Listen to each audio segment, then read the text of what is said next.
ನಮಸ್ತೆ ಎಲ್ರಿಗೂ, ನಿಮ್ಮ ಸಖಿ ಬ್ಲಾಗ್ಸ್ಗೆ ಸ್ವಾಗತ. ಸ್ನೇಹಿತರೆ, ಇವತ್ತಿನ ವಿಡಿಯೋದಲ್ಲಿ ಶುಗರ್ಗೆ ಹೆಲ್ಪ್ ಆಗುವಂಥ ಶುಗರ್ ಡೌನ್ ಆಗುವಂಥ ಒಂದು ಒಳ್ಳೆಯ ರೆಸಿಪಿ, ಸೂಪರಾದ ಒಂದು ರೆಸಿಪಿಯನ್ನು ತೊಗೊಂಡು ಬಂದಿದ್ದೀನಿ.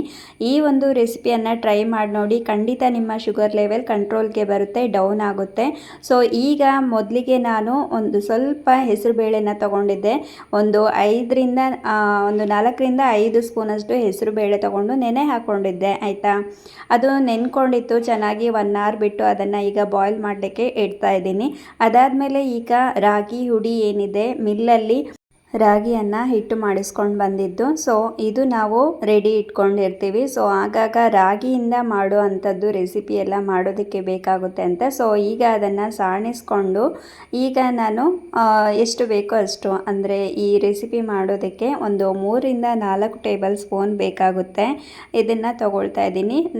ಈ ರೆಸಿಪಿ ನಿಮಗೇನಾದರೂ ಗಟ್ಟಿಯಾಗಿ ಬೇಕು ಅಂದರೆ ಇಷ್ಟು ಸಾಕಾಗುತ್ತೆ. ಇನ್ನು ತೆಳುವಾಗಿ ಬೇಕು ಅಂತಾದರೆ ಇಷ್ಟೇ ಪ್ರಮಾಣ ಸಾಕಾಗುತ್ತೆ, ಆದರೆ ನೀರು ಜಾಸ್ತಿ ಹಾಕ್ಕೊಳ್ಬೇಕಾಗುತ್ತೆ. ಈಗ ನಾನು ಇದಕ್ಕೆ ನೀರನ್ನು ಹಾಕ್ಕೊಂಡು ಚೆನ್ನಾಗಿ ಇದನ್ನು ಮಿಕ್ಸ್ ಮಾಡ್ಕೊಳ್ತಾ ಇದ್ದೀನಿ. ಗಂಟಿಲ್ಲದೆ ಇರೋ ರೀತಿ ತಣ್ಣೀರನ್ನು ಹಾಕ್ಕೊಂಡು ಈ ರೀತಿ ಚೆನ್ನಾಗಿ ಮಿಕ್ಸ್ ಮಾಡ್ಕೊಳ್ಬೇಕು. ಚೆನ್ನಾಗಿ ಮಿಕ್ಸ್ ಆಗೋ ತನಕ ಅಲ್ಲಿ ನಮಗೆ ಹೆಸರು ಬೇಳೆ ಏನಿದೆ ಅದು ಬಾಯ್ಲ್ ಆಗ್ತಾ ಇರುತ್ತೆ.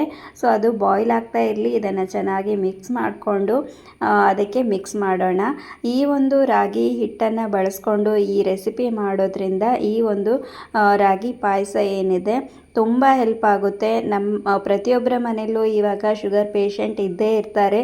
ಸೊ ನಮ್ಮ ಮನೆಯಲ್ಲೂ ಇದ್ದಾರೆ. ನಮ್ಮ ಮನೆಯಲ್ಲಿ ಮನೆಯವರಿಗೆ ಈ ರೀತಿ ಶುಗರ್ ಹೈ ಆದಾಗ ಕೆಲವೊಂದು ಸಲ ಕ್ರೇವಿಂಗ್ಸಿಂದ ಸ್ವೀಟ್ ತಿನ್ನೋದಾಗಿರ್ಬೋದು ಅಥವಾ ರೈಸ್ ಐಟಮ್ ತಿನ್ನೋದ್ರಿಂದ ಶುಗರ್ ಲೆವೆಲ್ ಜಾಸ್ತಿ ಆಗೋ ಚಾನ್ಸಸ್ ಇರುತ್ತೆ. ಸೊ ಅದನ್ನು ಕಂಟ್ರೋಲ್ಗೆ ತರಬೇಕು ಇವಾಗ.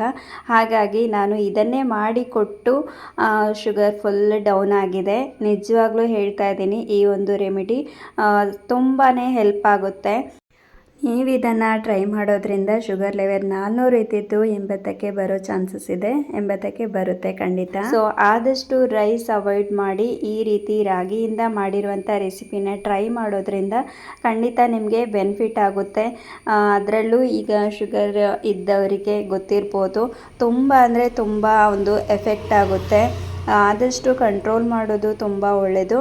ಸೊ ಈಗ ಬಾಯ್ಲ್ ಆಗಿದೆ, ನೋಡ್ತಾ ಇರ್ಬೋದು ಇಲ್ಲಿ ಚೆನ್ನಾಗಿ ಬಾಯ್ಲ್ ಆಗಿದೆ ಹೆಸರು ಬೇಳೆ. ಅದಕ್ಕೆ ನಾನು ಈಗ ಕಲಸಿ ಇಟ್ಕೊಂಡಿರುವಂತಹ ಈ ರಾಗಿ ಹಿಟ್ಟನ್ನು ಹಾಕಿ ಚೆನ್ನಾಗಿ ಮಿಕ್ಸ್ ಮಾಡ್ತೀನಿ. ಗಂಟಿಲ್ಲದೆ ಇರೋ ರೀತಿ ಇದನ್ನು ಮಿಕ್ಸ್ ಮಾಡಿ, ಇದನ್ನು ಹಾಕಿದ ಮೇಲೆ ಕೈ ಬಿಡದೆ ಅದನ್ನು ತಿರುತ್ತಾ ಇರಬೇಕು. ಆಗ ನಮಗೆ ಗಂಟಿಲ್ಲದೆ ಚೆನ್ನಾಗಿ ಆಗುತ್ತೆ, ಗಟ್ಟಿಯಾಗಿ ಬರುತ್ತೆ ಪಾಯಸ. ಹಾಗೆ ಇದು ಶುಗರ್ ಪೇಷಂಟ್ ಅಷ್ಟೇ ಅಲ್ಲ, ವೆಯ್ಟ್ ಲಾಸ್ ಮಾಡೋರಿಗೂ ತುಂಬ ಹೆಲ್ಪ್ ಆಗುತ್ತೆ. ವೆಯ್ಟ್ ಲಾಸ್ ಮಾಡೋರು ಕೂಡ ರೈಸನ್ನು ಆದಷ್ಟು ಅವಾಯ್ಡ್ ಮಾಡಿ ಈ ರೀತಿ ನೀವು ಮಾಡ್ಕೊಂಡು ತಿನ್ನೋದ್ರಿಂದ, ಕುಡಿಯೋದ್ರಿಂದ ತುಂಬ ಹೆಲ್ಪ್ ಆಗುತ್ತೆ. ಹೆಸರು ಬೇಳೆನ ಯೂಸ್ ಮಾಡಿರೋದ್ರಿಂದ ಇದರಲ್ಲಿ ಪ್ರೋಟೀನ್ ಆ್ಯಡ್ ಆಗಿರುತ್ತೆ. ಸೊ ಹಾಗಾಗಿ ನೀವು ಇದನ್ನು 1 ಟೈಮ್ ಅಥವಾ ಬೆಳಗ್ಗೆ ಮಾರ್ನಿಂಗ್ ಅಥವಾ ನೈಟ್ ನೀವು ಇದನ್ನು ಮಾಡಿ ಕುಡಿಯೋದ್ರಿಂದ, ರೈಸು ಚಪಾತಿ ಇದ್ರ ಬದಲಾಗಿ ಇದನ್ನು ಮಾಡಿ ಕುಡಿಯೋದ್ರಿಂದ ನಿಮಗೆ ವೆಯ್ಟ್ ಲಾಸ್ಗೆ ಹೆಲ್ಪ್ ಆಗುತ್ತೆ. ಪ್ರೋಟೀನ್ ಇರೋದ್ರಿಂದ ನಿಮಗೆ ಹೊಟ್ಟೆ ಫಿಲ್ ಆದಾಗೆ ಅನಿಸುತ್ತೆ. ಹಾಗೆ ಶುಗರ್ ಇರೋರಿಗೂ ಅಷ್ಟೇ, ಇದನ್ನು ಯಾರೆಲ್ಲ ನೋಡ್ತಾ ಇದ್ದೀರಾ ಈ ವಿಡಿಯೋ ಆದಷ್ಟು ಶೇರ್ ಮಾಡಿ, ಅವರಿಗೆ ತುಂಬ ಹೆಲ್ಪ್ ಆಗುತ್ತೆ. ಹಾಗೆ ಈ ಒಂದು ರೆಸಿಪಿನ ಟ್ರೈ ಮಾಡಿ ಆದಮೇಲೆ ನಿಮಗೆ ಶುಗರ್ ಡೌನ್ ಆಯಿತು ಅಂತಾದರೆ ನನಗೆ ಕಮೆಂಟ್ ಮಾಡಿ ತಿಳಿಸಿ, ನನಗೂ ಖುಷಿಯಾಗುತ್ತೆ. ಇಷ್ಟು ಎಫರ್ಟ್ ಹಾಕಿ ನಿಮಗೆ ವಿಡಿಯೋ ಶೇರ್ ಮಾಡಿದ್ದಕ್ಕೆ ಖುಷಿಯಾಗುತ್ತೆ ನನಗೂ ಕೂಡ. ಈಗ ನೋಡಿ ಚೆನ್ನಾಗಿ ಮಿಕ್ಸ್ ಮಾಡ್ಕೊಂಡಿದ್ದೀನಿ. ಅದಕ್ಕೆ ಬೇಕಾದಷ್ಟು ನೀರನ್ನು ಕೂಡ ಹಾಕ್ಕೊಂಡಿದ್ದೀನಿ. ಹಾಗೆ ರುಚಿಗೆ ತಕ್ಕಷ್ಟು ಉಪ್ಪನ್ನು ಹಾಕ್ಕೊಳ್ತಾ ಇದ್ದೀನಿ. ನಾನು ಇಲ್ಲಿ ಶುಗರ್ ಪೇಷಂಟ್ಗೆ ಕೊಡ್ತಾ ಇರೋದ್ರಿಂದ ನಾನಿಲ್ಲಿ ಬೆಲ್ಲವನ್ನು ಹಾಕ್ತಾ ಇಲ್ಲ, ಉಪ್ಪನ್ನು ಮಾತ್ರ ಹಾಕ್ತಾ ಇದ್ದೀನಿ. ನೀವೇನಾದರೂ ಮಕ್ಕಳಿಗೆ ಕೊಡ್ತಾ ಇದ್ದರೆ ಒಂದು ಸ್ವಲ್ಪ ಬೆಲ್ಲನ ಸೇರಿಸಿ ಕೊಡಿ, ಟೇಸ್ಟ್ ಆಗುತ್ತೆ. ಹಾಗೆ ಇದರಲ್ಲಿ ಒಂದೇ ಒಂದು ಏಲಕ್ಕಿಯನ್ನು ಸೇರಿಸ್ಕೊಂಡಿದ್ದೀನಿ. ಇದರಿಂದ ಟೇಸ್ಟ್ ತುಂಬ ಚೆನ್ನಾಗಿ ಬರುತ್ತೆ. ಅದು ಇಲ್ಲಿ ಸ್ಕಿಪ್ ಆಗಿದೆ, ನೋಡ್ತಾ ಇರ್ಬೋದು. ತುಂಬ ಚೆನ್ನಾಗಿ ಬರ್ತಾ ಇದೆ ಪಾಯಸ. ಈ ಒಂದು ಹೆಸರು ಬೇಳೆ ರಾಗಿ ಪಾಯಸ ತುಂಬ ಚೆನ್ನಾಗಿರುತ್ತೆ, ಹೆಲ್ತಿಗೂ ತುಂಬಾ ಒಳ್ಳೆಯದು. ನೀವು ಹೇಳಿದರೆ ನಂಬಲ್ಲ, ಟ್ರೈ ಮಾಡಿ ನೋಡಿ, ಖಂಡಿತ ನಿಮಗೆ ಗೊತ್ತಾಗುತ್ತೆ ರಿಸಲ್ಟ್. ಈಗ ನೋಡ್ತಾ ಇರ್ಬೋದು ನಾವು ಬಾಯ್ಲ್ ಆಗ್ತಾ ಇದೆ. ಈಗ ಬಾಯ್ಲ್ ಬಂದಾಗೆ ನಾವು ಮತ್ತೆ ಇದನ್ನು ಒಂದು ಸ್ವಲ್ಪ ನಾನು ತೆಕ್ಕೊಳ್ತೀನಿ, ಯಾಕಂದರೆ ಉಳ್ದದ್ದಕ್ಕೆ ನಾನು ಬೆಲ್ಲವನ್ನು ಸೇರಿಸ್ತೀನಿ. ಹಾಗಾಗಿ ಈಗ ನೋಡ್ತಾ ಇರ್ಬೋದು.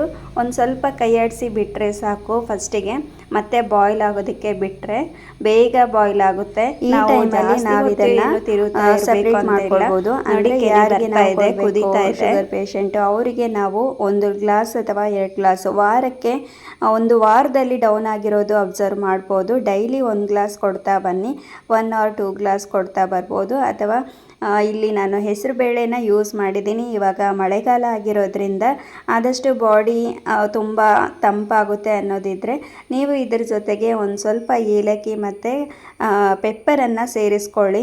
ಇದರಿಂದ ತಂಪಾಗೋದನ್ನು ಅವಾಯ್ಡ್ ಮಾಡ್ಬೋದು. ಸೊ ನಾವಿಲ್ಲಿ ತುಂಬ ಅಂದರೆ ತುಂಬ ಏನು ಹಾಕಿಲ್ಲ, ಸ್ವಲ್ಪನೇ ಹಾಕಿದ್ದು ಹೆಸರು ಬೇಳೆ. ಹಾಗಾಗಿ ನಮ್ಮ ಬಾಡಿಗೆ ಅಡ್ಜಸ್ಟ್ ಆಗುತ್ತೆ. ನೀವು ಒಂದು ಸಲ ಕುಡ್ದು ನೋಡಿದಾಗ ಅಡ್ಜಸ್ಟ್ ಆಗಿಲ್ಲ ಅಂದರೆ ಒಂದು ಸ್ವಲ್ಪ ಇದರಲ್ಲಿ ಹೀಟ್ ಅಂಶ ಅಂದರೆ ಅದೇ ಪೆಪ್ಪರನ್ನು ಸೇರಿಸ್ಕೊಳ್ಳಿ. ಈಗ ನಾನು ಒಂದು ಗ್ಲಾಸಷ್ಟು ಉಪ್ಪು ಹಾಕಿರೋದನ್ನು ತೆಗೆದಿಟ್ಕೊಂಡು ಅದಾದಮೇಲೆ ನಾನೀಗ ಬೆಲ್ಲವನ್ನು ಹಾಕ್ಕೊಳ್ತಾ ಇದ್ದೀನಿ. ಹಾಗೆ ಇನ್ನಷ್ಟು ಸ್ವಲ್ಪ ನೀರನ್ನು ಹಾಕಿ ಪಾಯಸದ ಕನ್ಸಿಸ್ಟೆನ್ಸಿ ಬರೋ ಥರ ಮಾಡ್ಕೊಳ್ತೀನಿ. ಕುಡಿಯೋದಕ್ಕೆ ಚೆನ್ನಾಗಿರುತ್ತೆ. ತುಂಬ ಅಂದರೆ ತುಂಬ ಗಟ್ಟಿ ಇದೆ ಇವಾಗ. ರಾಗಿ ಕಾಳು ಇದ್ದರೆ ರಾಗಿ ಕಾಳನ್ನು ಕೂಡ ನೆನೆ ಹಾಕ್ಕೊಂಡು ಅದನ್ನು ಈ ರೀತಿ ಮಾಡ್ಕೊಳ್ಬೋದು. ಅದರ ಜೊತೆ ಕಾಯಿ ತುರಿಯನ್ನು ಸೇರಿಸ್ಕೊಂಡು ಗ್ರೈಂಡ್ ಮಾಡಿ ಇದರೊಟ್ಟಿಗೆ ಸೇರಿಸ್ಕೊಳ್ಬೋದು. ಸೊ ಈ ರೀತಿ ಕೂಡ ಮಾಡ್ಕೊಳ್ಬೋದು. ಸೊ ಯಾವುದು ಈಸಿ ಆಗುತ್ತೆ ಅದನ್ನು ಮಾಡ್ಕೊಳ್ಳಿ. ನಾನು ಕಾಳು ಇರಲಿಲ್ಲ, ರಾಗಿ ಹಿಟ್ಟು ಇತ್ತು. ಸೊ ಅದರಿಂದನೇ ಮಾಡ್ತಾಯಿದ್ದೀನಿ. ನಿಮ್ಮ ಹತ್ರ ರಾಗಿ ಕಾಳು ಇದ್ದರೆ ಅದನ್ನು ನೆನೆ ಹಾಕಿಬಿಟ್ಟು ಮಾಡ್ಕೊಳ್ಳಿ. ತುಂಬ ಚೆನ್ನಾಗಿರುತ್ತೆ, ತುಂಬ ಎಫೆಕ್ಟಿವ್ ಆಗಿರುತ್ತೆ ಮಾತ್ರ. ಖಂಡಿತ ಡೌನ್ ಆಗುತ್ತೆ ಶುಗರ್. ಯಾವುದೇ ಥರ ಒಂದು ಟೆನ್ಷನನ್ನು ಮಾಡ್ಕೊಳ್ಬೇಡಿ, ಇದರ ರಿಸಲ್ಟ್ ನಿಮಗೆ ಸಿಕ್ಕೇ ಸಿಗುತ್ತೆ. ಅದೇ ಥರ ರಾಗಿ ಹಿಟ್ಟು ಅಥವಾ ಕಾಳು ಇದ್ದರೆ ಯಾವುದಾದ್ರೂ ಒಂದು ರೆಸಿಪಿನ ಮಾಡಿಕೊಂಡು ತಿನ್ಬೋದು.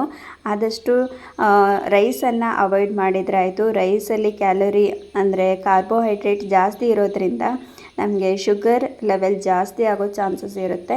ಹಾಗಾಗಿ ಆದಷ್ಟು ಅವಾಯ್ಡ್ ಮಾಡಿ. ಶುಗರ್ ಪೇಷಂಟ್ಸ್ ಇದ್ದರೆ ರಾಗಿ ಮುದ್ದೆ, ರಾಗಿ ಪಾಯಸ ಅಥವಾ ಈ ಥರ ರಾಗಿ ಗಂಜಿ ಈ ಥರ ಮಾಡಿಕೊಡಿ. ತುಂಬ ಒಳ್ಳೆಯದು ಹೆಲ್ತಿಗೆ. ಹಾಗೆ ಮಕ್ಕಳಿಗೂ ಒಳ್ಳೆಯದು. ರಾಗಿ ತಿಂದವನಿಗೆ ರೋಗವಿಲ್ಲ ಅನ್ನೋ ಮಾತು ಕೇಳಿರ್ಬೋದು, ಹಿಂದಿನ ಕಾಲದಿಂದಲೂ ಬಂದಿದೆ. ಅವಾಗೆಲ್ಲ ಜಾಸ್ತಿ ಇದನ್ನೇ ತಗೊಳ್ತಾ ಇದ್ದಿದ್ದು. ಸೊ ಹಾಗಾಗಿ ನಾನು ಆದಷ್ಟು ಡೈಲಿ ಇದನ್ನು ಪ್ರಿಫರ್ ಮಾಡ್ತೀನಿ ಡೈಲಿ ಲೈಫಲ್ಲಿ. ಸೊ ನೀವು ಕೂಡ ಇದನ್ನು ಯೂಸ್ ಮಾಡಿ ನೋಡಿ. ಹಾಗೆ ಈ ವಿಡಿಯೋ ಇಷ್ಟ ಆಗಿದ್ದರೆ ಒಂದೇ ಒಂದು ಲೈಕ್ ಮಾಡಿ. ಇದೇ ಥರ ಮುಂದೆ ಹೊಸ ಹೊಸ ವಿಷಯದೊಂದಿಗೆ ವಿಡಿಯೋದಲ್ಲಿ ಸಿಗ್ತೀನಿ ಅಂತ ಹೇಳ್ತಾ, ಹಾಗೆ ನನ್ನ ಇನ್ನೂ ಬೇರೆ ವಿಡಿಯೋಸ್ಗಳು ಕೂಡ ಇದೆ, ಅದನ್ನು ಕೂಡ ನೋಡಿ, ಚೆನ್ನಾಗಿದೆ. ಸೊ ಹೋಗಿ ಬರ್ತೀನಿ. ಅಲ್ಲಿವರೆಗೂ ಟೇಕ್ ಕೇರ್. Thank you.